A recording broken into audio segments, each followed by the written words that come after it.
Nagsagawa ng simulation exercise sa Mactan International Airport para matiyak na handa ang kanilang mga tauhang tumugon sakaling may mag-iwan ng bomba sa paliparan.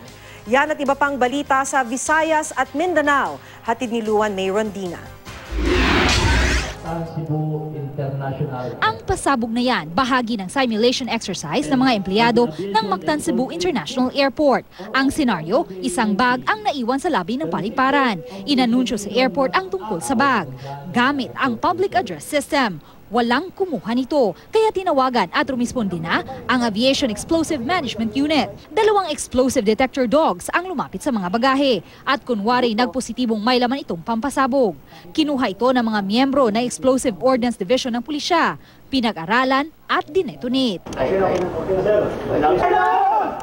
down! 4, 3, 2, 1!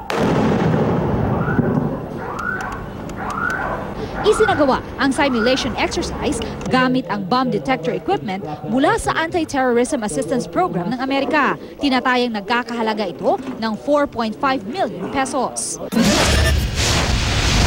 Arestado sa magkahiwalay na operasyon ng CIDG Region 11 ang 2 wanted sa kasong robbery with homicide. Sila ay sina Patrick John Bulay na hinuli sa Island Garden City of Samal at si Joroneo Kahilog na inaresto sa Davao City. Kapwa sospek sila sa pagnanakaw at pagpatay kay Mercy Dora Millonada sa Barangay Turil sa Island Garden City of Samal noong February 14, 2014. Pero giit ng dalawa, inosente raw sila. Sa Kidapawan City, 8 ang sugatan matapos bumangga ang sinasakyan nilang dump truck sa puno ng nyog.